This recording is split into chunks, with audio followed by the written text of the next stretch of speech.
I want to show you. Here we go. Now, mind you, this is a screencast, and this is something I talked about in Jalene's discussion question, and it also might be something that would come in handy for some teachers that I know that I'm going to share with. But anyway, just for a disclaimer, if you look up here, you see Prodigy. This is sort of a big commercial for Prodigy, which is a math game that you can play um, on the internet for students. But I like this particular website because it has 25 easy ways to use technology in the classroom and a downloadable list. And I'm going to take you through some of it and explain some of the ways that you could use technology in the classroom. And there's also useful links. We may or may not go to every one because there's not enough time, but I went through it ahead of time and found some that are very interesting that I could use as examples, and some videos for us to watch that will summarize things and recap things as we get a little bit further down. Okay, so anyway, this was made by Marcus Guido, and I believe he's the head educational person of Prodigy, and it was made in 2017, so it's current. And it's adaptive learning, game-based learning, teaching strategies, and teaching tools. Okay, so let's scroll down a little bit. And it says, all many technology-based teaching methods and resources effectively engage students and build their skills, many educators encounter difficulties when using technology in the classroom. Okay, so anyway, what it says here, maybe the platform is too hard to introduce, it won't run on your devices, but you'll want to use some kind of educational technology somewhere.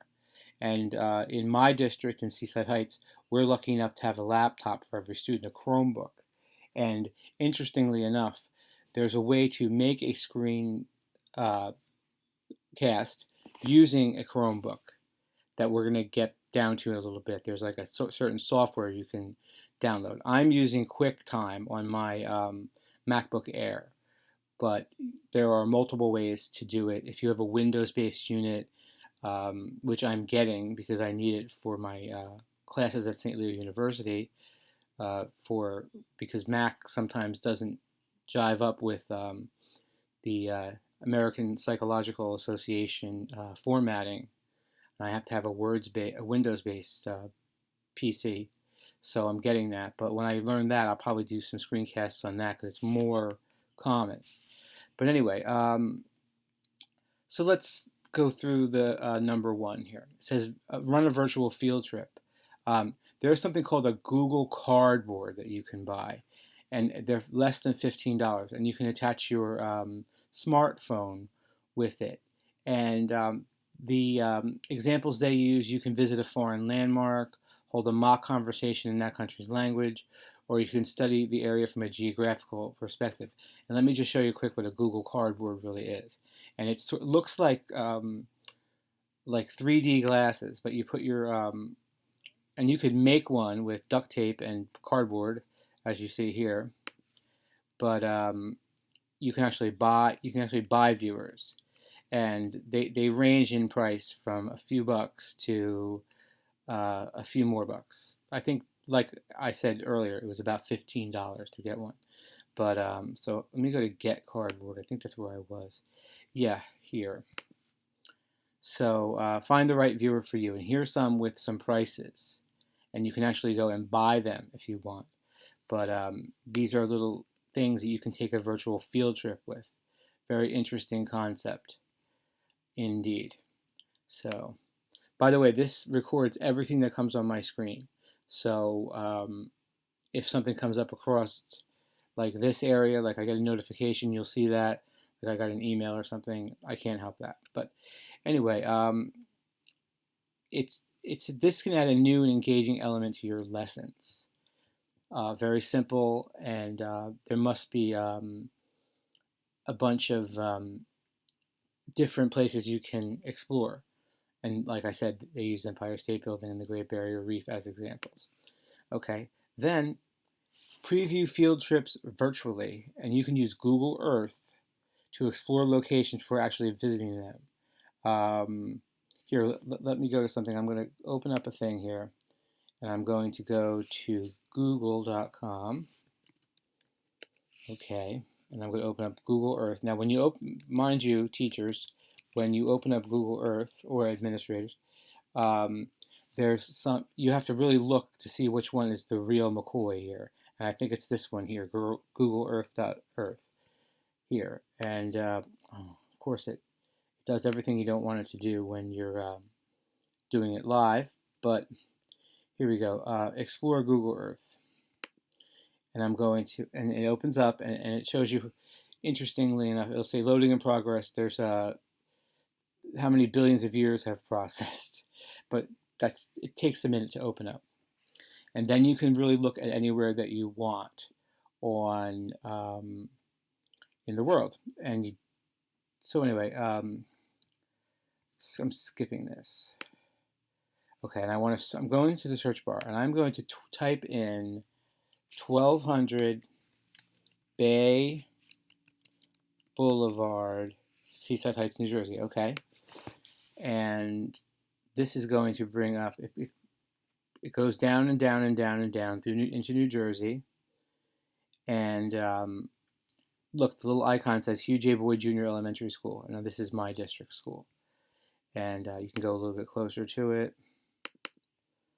You can zoom in. Now I'm no pro at this, believe me, but I'm getting better at it. Let's see here. Like I said, I'm no pro, but anyway, long story short, it shows the school building. It shows the Carteret Ball Field, the Hancock Avenue, the playground that we have across the street from the school. All the teachers parked outside.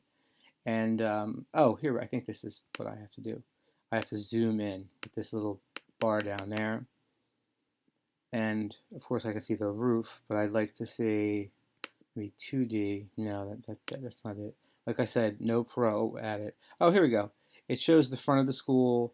It shows a 3D panorama of what the school looks like. And you can do this for anywhere. We are taking a little virtual field trip of Hugh J. Boyd Junior Elementary School right now. And then this is our media center. And you can see some of the houses that are around town. And you can do this anywhere in the world because it's Google Earth. All right, so let's get rid of this. So anyway, so once again, we're back to previewing your field trips virtually. And it says here, if you want to go to the zoo, you can find the location, travel through it, use Street View to see which exhibits pique the most students' interest, and it boosts excitement. Now, this I find to be interesting. Quiet and noisy classroom. There is technology. One of them is called Too Noisy, which and it's an accurate noise meter. You likely find without having to tell them that students will become quiet when the meter spikes. And I'll just click onto Too Noisy for a second so you just see what it looks like. But it's something you'd put on your, of course it costs money, nothing comes for free, but some things come for free. And of course it has to bring up stupid pop-ups that I don't want. But actually this doesn't tell me very much. But it's something that you put on your screen or an iPad or something, and it says, the students respect the app and the sensitivity settings work great.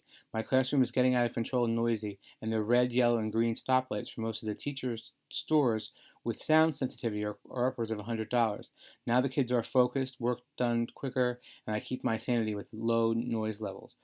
What the app does is you put it on your projector or something, or a screen in the front of the classroom, and it has a monitor, green, yellow, red. And if you're in yellow or red, you know you're too noisy, and the students should automatically try not to get into that area while you're doing an assignment, some kind of work or project in the classroom.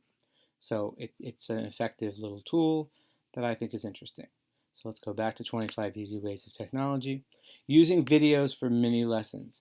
I do this all the time. I am notorious for using videos in my teaching. There's TeacherTube, which is teacher-made content. It's like a version of YouTube for education. I use YouTube a lot, so because you could find almost anything on there. But this one gives the example middle school algebra. And you can load up study guides, lessons, exam reviews, things like that. They resonate with visual learners. Research has shown that the use of animated videos can positively impact a child's development, including memory, creativity, critical thinking, and problem solving. All those things are things that we want for better assessment, which is the assignment that I am doing this for, evaluation. In standardized tests. Generally speaking, the standardized tests are, a bubble sheet where you fill in the right answer and that's it. But we'd like them to be more authentic and to use more technology. And that's what some of these things do. You're getting the students more used to technology. And as technology progresses, which it invariably will, there's going to be more ways to evaluate the students based on technology without depending on some high stakes test. Okay, coordinate live video. This one I like a lot. It says you don't have to limit yourself to pre-recorded videos. You can use conferencing technology, Skype, FaceTime, and allow subject matter experts to deliver the lesson. Like, say for instance, I know a lot about Seaside Heights history, and I can do a from home a Skype with fourth grade or third grade. Fourth grade is where the curriculum would be, but you get a seasoned lecturer to reach out and expose your students to new ideas and lighten your workload, and they can interact with the person at the same time. And it says here to ask your students to prepare questions and participate. This modern take on traditional lessons. So basically, you can have a teacher anywhere. I call myself teacher in cyberspace. That's one of my coined terms. And this is one of the ways. Okay, number 6 is play podcasts. Podcasts are like audio things that you can listen to about different topics. And for instance, some of the things that are listed here that podcasts could potentially do are interviews with the author of a book your students are reading, lessons about studying techniques and strategies, exploring your curriculum-related topic, and lectures from professors. You can, in a high school course, or even in, I would say, 5th or 6th grade, you could design a project to create and play their own podcast. It's not launching the space shuttle to the International Space Station. It's just getting your software and figuring out how to make a podcast and teaching that to the students. It's one of the easiest ways to use technology in your classroom, like I said. You just need a device with strong speakers. Okay.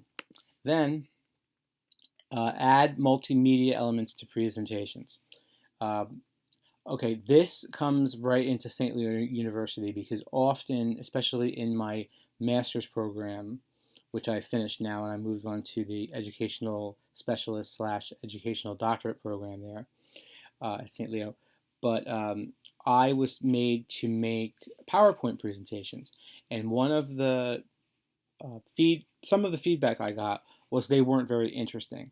They were just they were good, but they were page after page, or shot after shot of just words, when they'd like you to include images, graphics, pictographs, podcast clips, sound effects, videos, and stuff like that. And you don't have to scour the internet to find relevant graphs and pictographs. You can make them yourself, it says here. There are free online tools. And I'm going to click on that because, like I said, screencasting, which I'm doing right now, which is we're probably at the highest level of the taxonomy that of the it is called, hang on just a second, I want to make sure I'm saying it right, SAMR.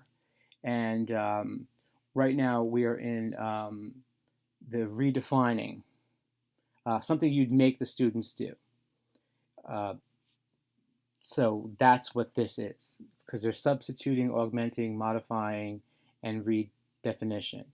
So if you go back to the St. Leo students can go back to my discussion 2 in EDU 710 with Jeline, and you can see my information about.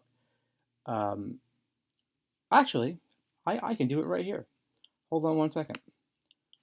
See, I didn't see. It's very versatile, this thing. Going into the St. Leo. Of course, St. Leo makes it. Oh, it can't be reached. Isn't that nice? See, what do you call it? Technology is supposed to make your life easier, but it doesn't. But if I can't get it this way, hang on, I will just explain it. I don't know what's wrong with St. Leo's website. It's never done that ever before. It's only doing it because I'm trying to teach you folks something. Okay, well, anyway, SAMR is an acronym for how to integrate technology. And you can do several things. You can substitute, which is like replace one technology, one thing for another, like a pen and a pencil versus a laptop to write your essay. And then augment would be have a program where you could have them make fill in the blank type questions. That's augmenting. That's another higher level on this taxonomy. And just like Bloom's taxonomy, where they use higher level thinking skills, this is a taxonomy too. And the higher you go, and you want to go above the bar, and the bar is in between augmenting and the next one, which is modifying. And modifying makes it a little bit harder. And then redefinition would be where they create something brand new. So that is, just a little short thing about SAMR. I'm sorry I can't bring up a thing and just show you what I did, but St. Leo's thing is down. I don't know why. Okay, so online tools. This is, I actually never looked at this thing, but of course, you can create a free account, and you can create charts, share charts. I wish I would have known about this in a class that I took back in my master's, where I had to make charts, where I had to disaggregate data, and I made them on, I taught myself on Excel using YouTube videos. Thank you very much, like I said. But this would have been a lot easier. But anyway, this is a link inside there that you can make graphs and stuff and make your PowerPoint presentations or Prezis, which is something else that we use, more interesting. Okay, so let's see here. Send adaptive content, which is the other thing. A lot of the students have smartphones. We have Google Chromes in my school. Like for instance, this class K-12 offers grammar lessons up to the 6th grade Common Core standards, and it's made of mobile apps that students can download onto their personal devices. You can create virtual classrooms, deliver assignments, and run reports. Let's just go to class 12 and just see what it looks like quickly. It's an adverb. It says math and English language score standards based interactive exercises and worksheets, personalized learning, adaptive distributive practice program. We're not going to try it now for free, but I just want to show you that it exists. And if you go down here, once again, this is from Prodigy, but it'll give you, let's just click on grade 3 and 4 grammatical. And then you can work on sentence and sentence fragments, for instance. Let's do sentences and sentence fragments. We're not going to show everything, but here. Okay. Identify sentence or sentence fragment. There was an old carpenter named Master Antonio. That's a sentence. Okay. See. That's perfect. That's so you can see how this works. No more about that. Okay. Share an online class calendar. To keep students informed regarding the content they'll be tackling, create and share a class calendar that details and highlights important dates. You can use Google Calendar, emailing your calendar, hyperlink to students and their parents. It keeps them informed and organized, and they'll come prepared for each class. So that's another way you can integrate technology. Okay, helping students process content.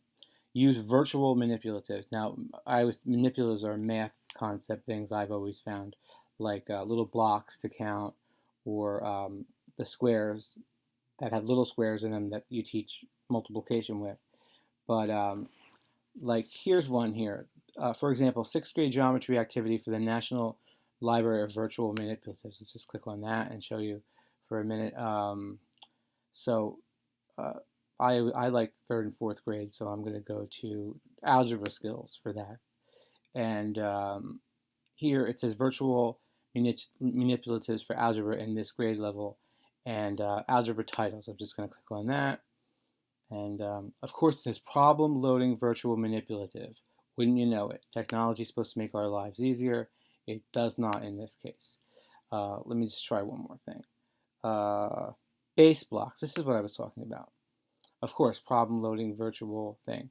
No, so a lot of times links on the internet are broken because they didn't pay their bill or whatever, and I think that's likely the case here, but no big deal.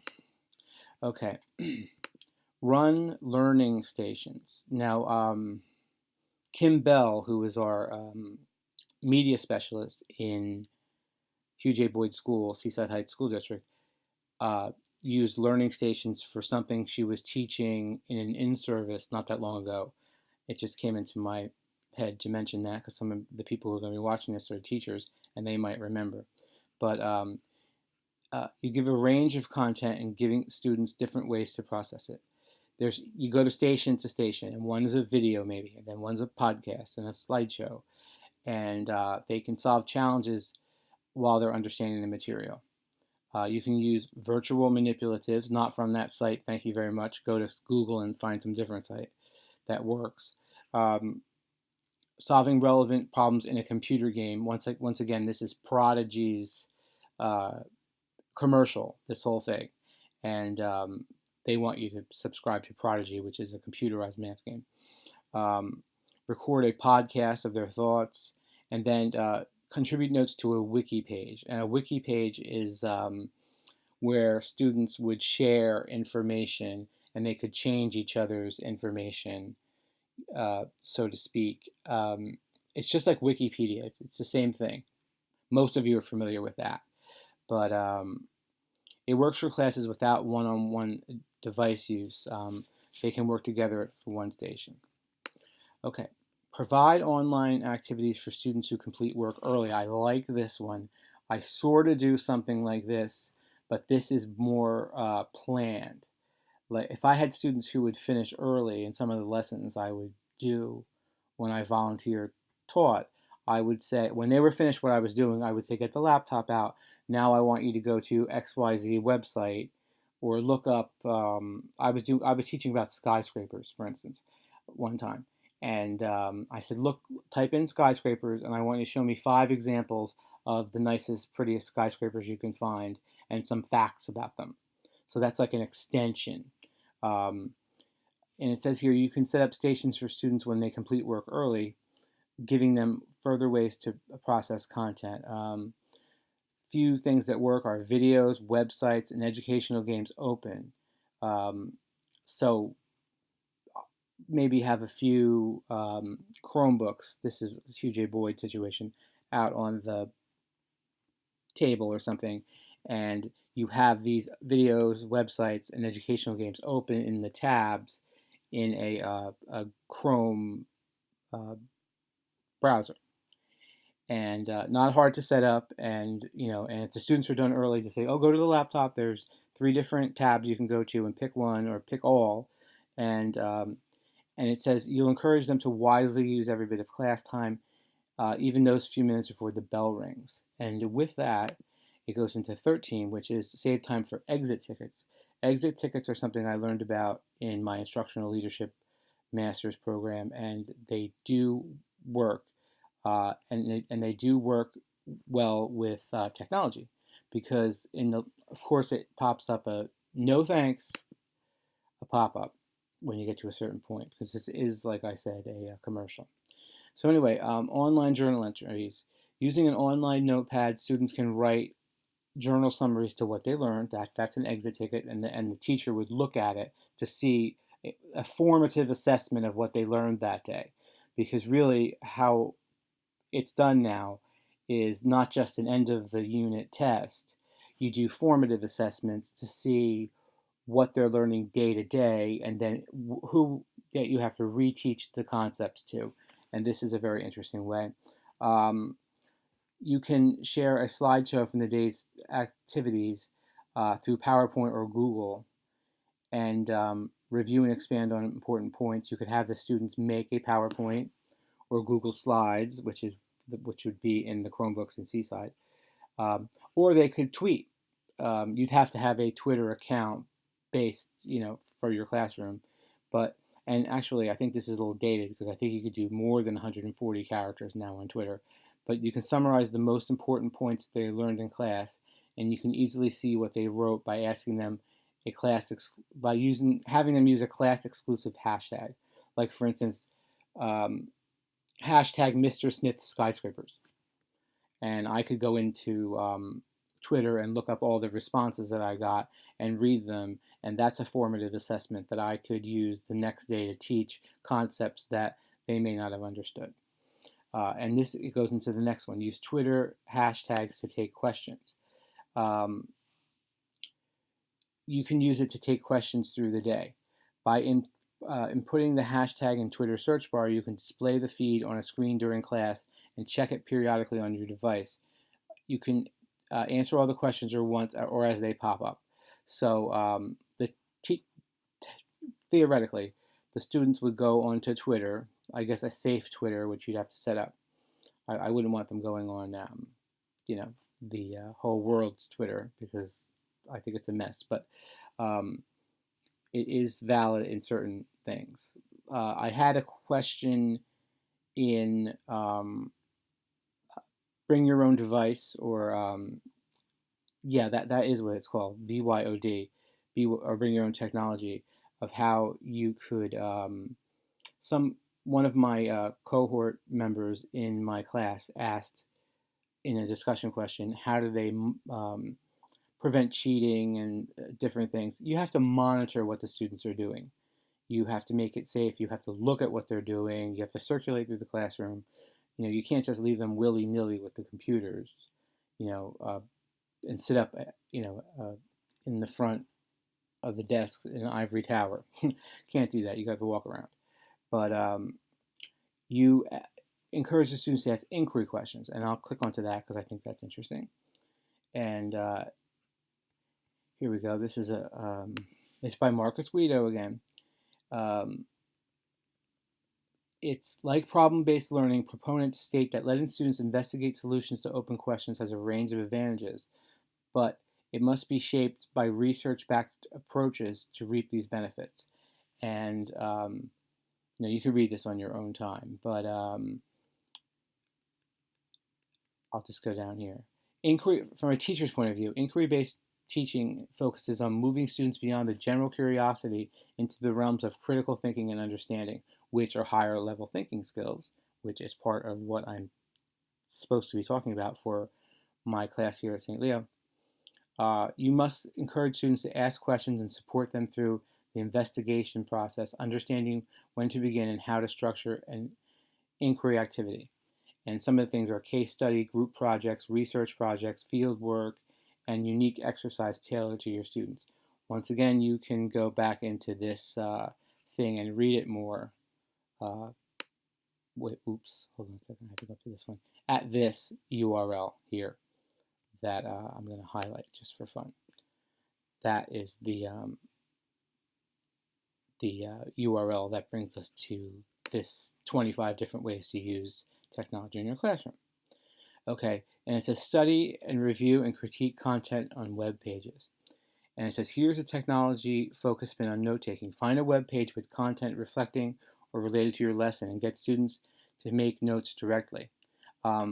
There's something called Bounce, and I had trouble bringing this up before, but I'm going to try again because in the video they showed me something. And of course, sign up, which I don't want to do right now. Play Prodigy. No, yeah, it's giving me the same problems that I had before, but this is where you would go in and sign up for your Prodigy account, which again is the main focus of this whole thing. It's one big advertisement for Prodigy. But uh, in the classrooms, you can use your one-on-one device. You could take a screenshot, and they can see commands to create notes, feedback, and other edits. So you can make it a group activity if you don't have a one-on-one advice. But you can compare edits to see which group improved the page most. And who knew that writing notes could be so engaging? So in other words, you bring up a website that has something to do with what you're talking about, and you would have the students in Bounce, which I couldn't bring up, but it is one of them, and I'm sure there are other programs like that which I can find, but I can't find them this second. Would be you'd be able to make suggestions in like little word boxes that come up, and then you could compare the students' work to each other's work, as a group to see who made the best suggestions and different things to really expand on the web page. A static web page sometimes is a little boring. This is a good one, I think, that we're doing right now because it has lots of links, some of them good, some of them bad. Thank you very much, but whatever. Hang on just 1 second. All that talking, I take a sip of my iced tea. Now, it says here, use online mind maps for class brainstorms. You can, there's something called MindMeister, and I'll click on that. And there's, give me 1 second. And then you got to pay for MindMeister. It's a nominal fee, but I remember looking at it a few minutes ago. What you do is you put the program on a screen that everyone can see, and you work with your students to brainstorm ideas as a way to reinforce lessons or launch a problem-based learning exercise. We're going to look at both of those. So MindMeister is here, and it's a collaborative online mind mapping software that's both versatile and easy to use. They can study more efficiently and increase their creative potential. And you can share your maps with groups of students or whole classrooms at once. You brainstorm and collaborate on maps in real time, comment and vote on ideas, and discuss them in an integrated chat. It runs on standard things like the Chromebook. And let me just see, let me roll down here a little bit. I don't want to get too far into any of these things, but you can do a lot of stuff with this sort of brain mapping, like discussion templates. It brings up a little graphic organizer. Once again, you could peruse this at your own time, but the benefits are it's a simple but powerful tool that benefits all students, and studying doesn't feel like work. It improves memory and recall, free flow of ideas, structured information, and better communication. All the things that we want to do. And then there's some teachers' things, and then the pricing. And I think that for schools and universities, for 20 licenses, it's 99 cents a month. So it's not like it costs $1 zillion, but it's something to think of. 17 is gather student feedback. Encourage students' input about content processing activities, create and distribute surveys. I had to make surveys using SurveyMonkey, which is one of the things here. You can ask students questions, and it's good for students who are quiet or don't feel comfortable talking or giving their opinion, like raising their hand, like is shown in the picture. But let me just click on SurveyMonkey, and you'll see this was one of the things I had to do in my other major. Of course, wait, I don't want to sign up. I just want to use the thing here. But will my product be a flop? Are my employees happy about work? There's so many that you can make all these surveys, and you can let me just click on SurveyMonkey there. Oh, it goes back to the same thing. But you can make a survey, and you can survey them about anything, and you can figure out what the students really want to know or what their questions are in many, many different ways. And I wish I don't remember if I have a login for that. Oh, I don't want to go to that rigmarole. But SurveyMonkey is a way to make surveys, and they actually send the surveys to your, I think it comes to your email, and you can read them. So interesting little tidbit there. And there's Google Forms, which I believe is on the Chromebooks and Seaside. Um, students can give responses to their personal classroom devices, giving you insights about the activities they prefer, or you may find an easy way to improve lessons, including using new technologies in the classroom. And that's what this whole topic that I'm already talking about is, using new technology in the classroom. Here we go. Allowing students to create products. This is a good one. This is in that SAMR. This would be a higher order thinking skill, above the bar type thing. Collaboration doesn't have to take face to face. You can give group assignments based on a wiki page. Once again, a wiki page is like everybody contributes to it, and then you give notes on it, like Wikipedia does, and it's interesting. There are many programs you can use which are web-based and people can edit, and it encourages collaboration, and it's engaging. So let's click on there. It up here is something came up, like I said it would, because this is my computer. Okay, so let's click onto this and see what it does. Oh yeah, I think I was here, and this does have an interesting little video, I believe, that I want to share with you. Exploring search engines and databases. Where is a little video? Because I want to show you how I can share video.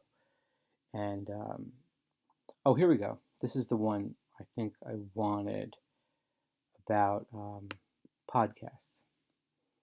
And there's a little video. I'm going to play it for you, I think. Oh no, this is not the video this is not what I was thinking it was. But you can use podcasts for your professional learning communities. So you can bring more, you can extend it beyond the few minutes that you have in your professional learning community time that is limited. The person who is provides the professional development can make a podcast, or a screen thing like I'm making. I keep saying screensaver, but that's going back to my 90s. It's called a screencast is what it is. But I'm sorry that I thought that was something different. But I could have bet that the video that I was looking at was on this. Is this it? No, I don't think so. I'm sorry, folks at home. That it's, there's so much stuff to research. That there were so many things that I could have done. I had to pick just a few, and I know that there was a video I wanted you guys to watch, but look at all these things that you can go down here and do, different ways to integrate technology. And I know there's videos, but I don't know where they are. Okay, but all right, that doesn't really matter this second. Maybe it's something else. Now at 19, we're getting towards closer to the 25. Is set up a student blog, and this is really interesting. And WordPress, which is down here, is an easy way. I'm just going to click on WordPress to make a student blog, and that's where content is written, and students can write back about the content. And of course, it doesn't give you an example of it. It just brings you to where you can go to. I think I might have something that might work a little bit better. Hang on a second. Just 1 second. This may or may not work, because I believe I made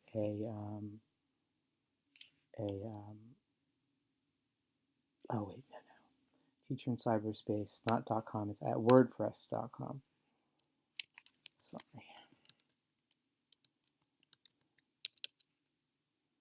Oh, of course, it gives you every problem here. It's only when I'm trying to describe it to others. I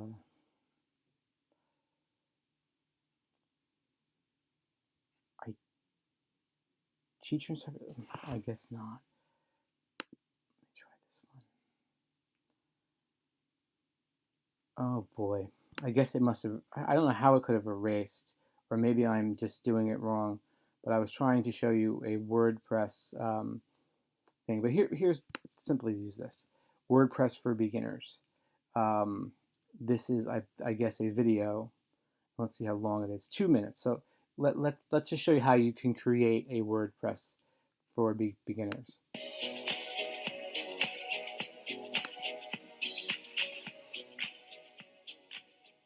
Are you looking for the perfect course that will teach you how to build your very own WordPress website in a fun and organized manner?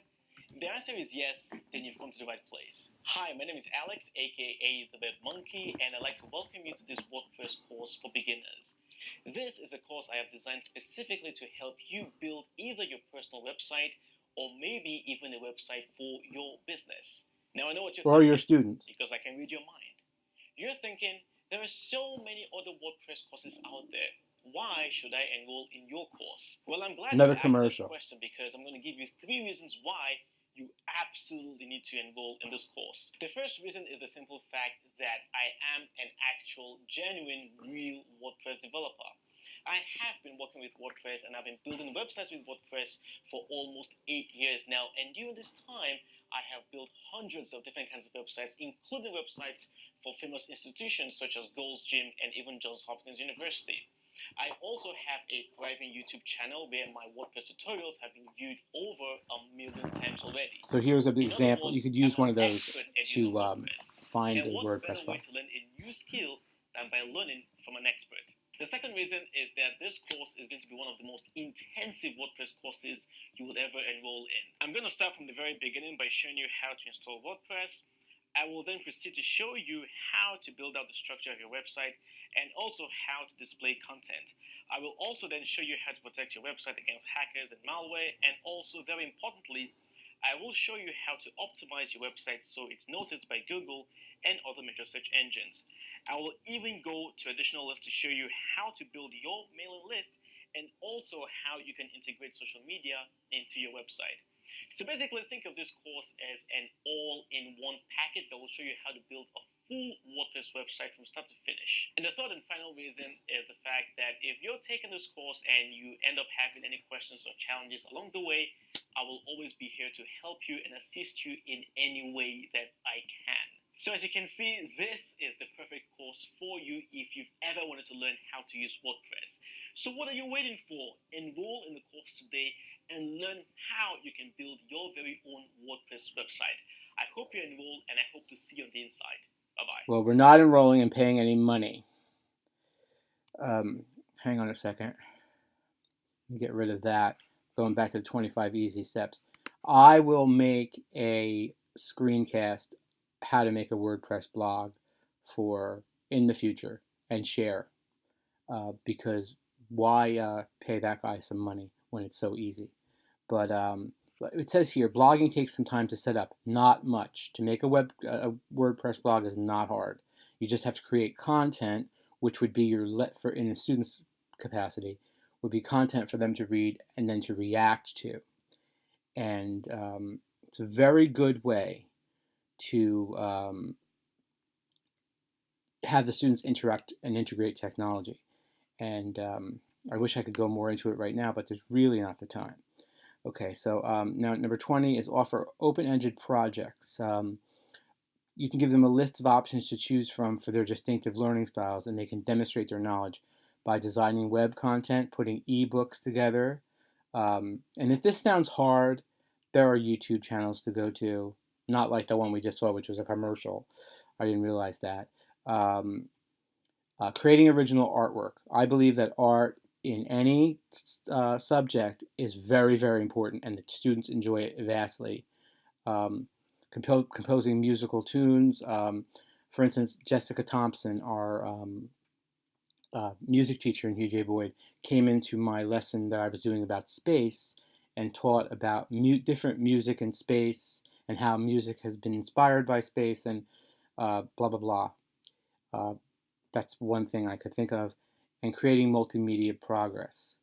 It says low battery, but that's not going to be an issue. I'm going to plug it in. Oops. Sorry.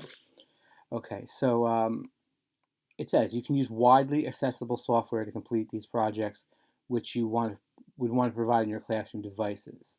And it gives students some autonomy how they choose to use the technology in the school. So once again, not the space shuttle to the International Space Station, just basic web content, which could be a WordPress blog that they could put together, an ebook, which is really not that hard, especially if you collaborate, have one student write about one topic and one another topic, and collect them together into an ebook software and print that ebook out, be it on a PDF, or you could actually physically print it out on your printer, which costs money. I try to do things on the web if I can avoid it, and whatever. So here we go. Use online signups. When it comes time for students to deliver presentations, um, digital signups are an easy way to incorporate technology, sharing a class calendar, link to a survey. It should contain a list of dates to choose from so they can schedule a presentation time. They'll be happy to do it at their own pace. So that's one to think of. Base assignments on technology-focused subjects. And it says, worried that students will find it too hard to use specific technologies when creating products. It's just what we were talking about, those different, making a WordPress blog or whatever. You can have them write about it first, explaining how to use they could explain how to use their favorite computer programs. And then they can investigate and report on how certain technologies have impacted history, politics, or any other subject. Like I said in the beginning, technology is something that's supposed to make your life easier, and there are many, many examples of technology out there that students could write about. One I could just think off the top of my head is global positioning, that we had to launch satellites around the Earth, and you have to bounce off 4 satellites, and it's free technology, and you get your spot on Earth, and that is what Google Earth, one of the things we talked about earlier in the screencast, comes from. Okay. Oh, here's the commercial once again, offering a ambitious way to use technologies, game-based learning, and you can go to Prodigy, which is the best according to this website, and you can get a free teacher account and you can play Prodigy games. And I think these last ones are all about gaming. They add context and real-world I'm not saying that right. It makes them applicable to your lessons. I'm just trying to read that so I can just paraphrase. Like business and economics, which would have higher math skills, but it's possible to find ones that appeal to younger students. And they grow more engaging. Students learn how to apply, which is a Bloom's taxonomy thing, their knowledge in a greater range of scenarios. You'll have an easy time do it. And then a WebQuest is the last one. And it says WebQuests encourage students to find and process information in engaging contexts using an interesting spin on new research process. So it would, you'd give them, well, there's a little video that I'll play and it explains that. Oh, this little infographic is something you can print out, teachers and administrators, to see which of these things work. Oh, and then here's the video, and this video is legit. It's not like that man who was talking about WordPress blogs and told us to go to his blog. But here we go. Hi, I'm Rory, a curriculum developer here at Prodigy Game. Using technology-based teaching methods is a great way to build up your kids' math skills while keeping them engaged. Commercial. So here are 10 easy ways to use technology in the classroom. Number 1, run a virtual field trip. If a location is out of reach, you can simulate a virtual field trip using Google Cardboard. There are apps you can use to explore famous buildings, such as the Empire State Building, and natural phenomena, such as the Great Barrier Reef. This is a great way to study new areas from a geographic perspective, or to hold mock conversations in new languages. Number 2, quiet and noisy classroom. To make it easier to give lessons, use a tool that tracks and displays classroom noise. For example, too noisy is an accurate noise meter. You'll likely find that, without having to tell them, students will become quiet when the meter spikes. We This hope. means most of them won't be as disruptive when you give a lesson or run an independent work activity. Number 3, use videos for mini lessons. Boost your lesson plans by using videos as standalone overviews for some topics. Also available as skill reviews and previews, there are many websites that host teacher-made video content. TeacherTube is an example of an education-only version of YouTube, covering core school subjects. Live video is also a great option, whether it's a contact from another school or a seasoned lecturer you reach out to. Bringing an expert into your classroom will expose your students to new ideas and can lighten your workload. This video reiterates Number 4, some of the things I share an talked about. online class calendar. To keep students informed regarding the content they'll be tackling, create and share a class calendar. You can use a program such as Google Calendar, emailing your calendar's hyperlink to your students or their parents. This not only keeps them informed, but helps you stay organized. You'll quickly see if you've set too many due dates in a short period. Number 5, save time for exit tickets. Saving 10 minutes at the end of class for exit tickets opens the door for easy technology use. Exit tickets can take the form of online journal entries, slideshow comments, and tweets. Number 6, study, review, and critique content on web pages. Find a web page with content related to your lessons, then get students to make notes directly on the page. Using a program such as Bounce, This is you can Bounce create that an we couldn't interactive find before. screenshot of any page just by inputting its URL. When students open the screenshot, they'll see commands to create notes, feedback, and other edits. Who knew writing notes could be so engaging? Number 7, use online mind maps for class brainstorms. Use a website such as MindMeister to quickly create clear and detailed mind maps. Put the program on a screen that everyone can see. Work with your students to brainstorm ideas as a way to reinforce lessons or launch a problem-based learning exercise. Number 8, launch a wiki page for a collaborative assignment. Collaboration doesn't have to take place face-to-face, as you can give group assignments focused on creating a wiki page. There are many programs you can use to create wiki pages, which are web pages that different people can edit. As a project, students can create one about a relevant topic. This process inherently encourages collaboration. That's because students must contribute their own content to the page, editing and refining each other's work. Number 9, participate in a WebQuest. WebQuests encourage students to find and process information in engaging contexts, adding an interesting spin to research process. These free online adventures could, for example, place students in the role of a detective. To solve a specific case, they may have to collect clues and information related to a curriculum topic by scouring certain sources and web pages. Not much Number different than 10, what we do at St. Leo introduce when a we game-based learning research-based stuff. Game-based learning platforms are Of designed to course. engage students, enlivening difficult subjects and topics. Prodigy is one. Get your credit providing card math out. content up to the 8th grade level that's aligned with curricula across the English-speaking world. Teachers can create classrooms, track student progress, and deliver custom questions through plans and assignments. Remember, education technologies give you more ways to teach and engage students. These tips should help you find the methods and techniques that are right for you and your students. Okay, that's over. And let's just go final thoughts. It says educational technologies give you more ways to teach and engage students, but you must determine the best ways to use them. So there's 25 here. 1 would work. 5 would work. You figure out. It depends on the makeup of your class. Students may find some ideas and technologies disengaging, but won't want to stop using other ones. So you have to have a variety because you have a variety of learning styles inside every classroom and different abilities from students with IEPs all the way to gifted and talented. So you have to have, in inclusion classrooms, you have to have different technologies that will engage all those different types of people. And here we go, roll down. So anyway, and it says Marcus is Prodigy's product marketing lead, of course, because this is a big commercial, like I said. And let's read some of the comments that were made. As a 5th grade math teacher, Prodigy has served as a hidden gem.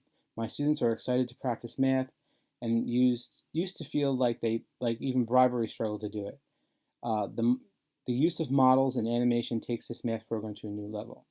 These are great strategies. Not only do they engage students, but they improve overall learning experience.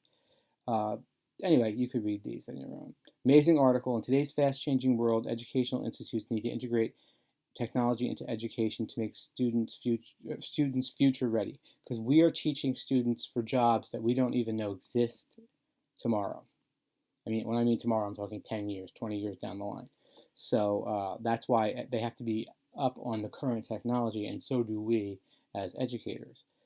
Anyway, so I could go on all day with these, but that is the fat and skinny of this particular article that I wanted to share on someone's discussion question.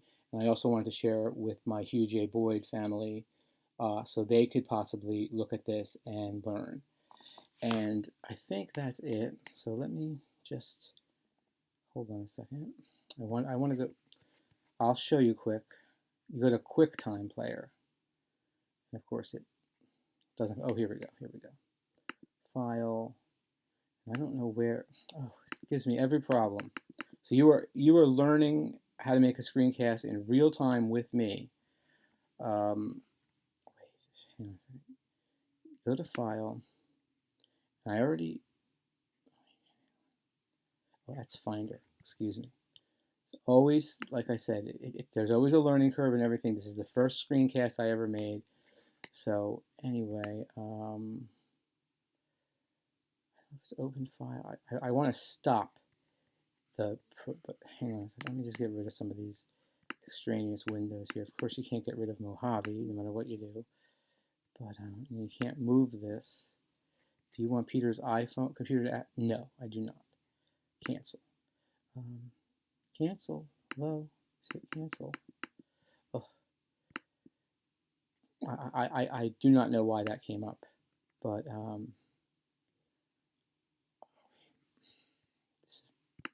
get rid of this.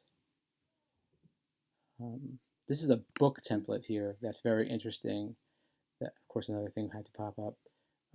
Close. I don't want to update. Just it's from 48-hour books, and you can actually write your own book using this graphic organizer here, which is very interesting, but not exactly what. I don't know why Mojave has to. Maybe I just have to continue and agree, and maybe I'll have to go in the background. Okay, whatever. Because I think this is an install thing for my computer into my hard drive, which I've been putting off. And I think it's because I don't know what my password is. But let me see. Let me type in something here. Oh, it worked. Okay, all right. So I just want to lower it now. I'm trying to find, okay, now that I have a clear screen, maybe this is it. Oh, no, that's something else. I'm trying to end the thing. This QuickTime Player. Window. Help. You're learning with me, folks. QuickTime Player. So, right. No document. I hope everything I didn't do just wasn't like not recorded.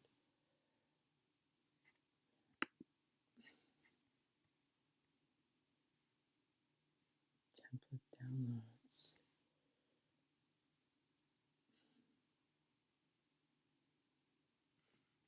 I don't know how to end the session. No, that's just pictures.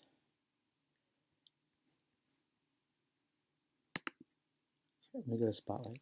End. QuickTime.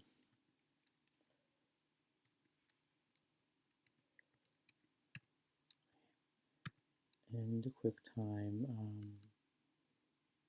screen recording, because I think that's what it was called.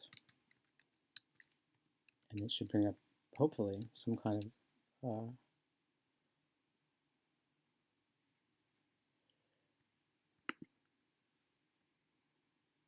because before you can record a screen of your Mac, record a movie, This is the type of thing this is what I set up.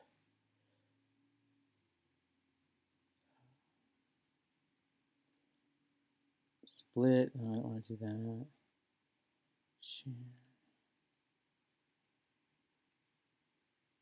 Oh, that gave me nothing to go on. So let me hide Chrome.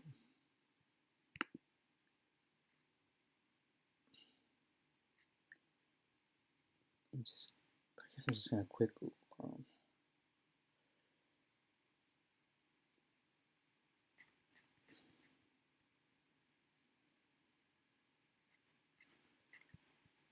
This is really exasperating that I can't find the end of this.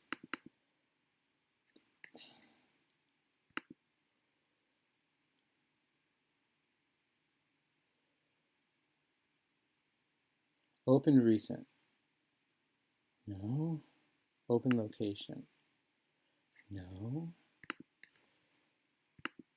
It came up so easy before that I can't even believe that it's not coming up. I don't want to quit QuickTime. I was at a new movie.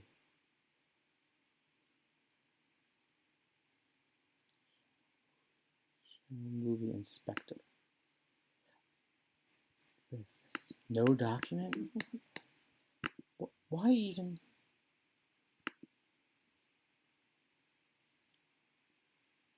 All that work I did just vanished over a 1 second thing?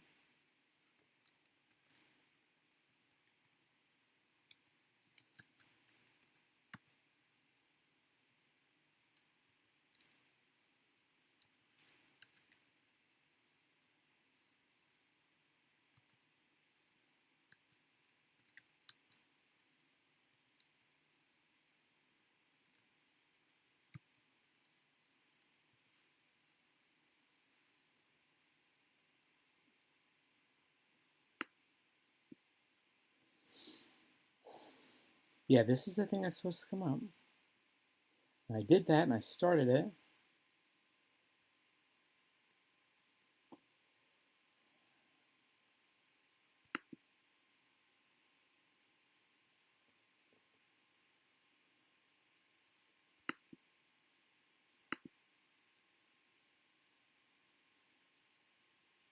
Oh, to stop. Here we go.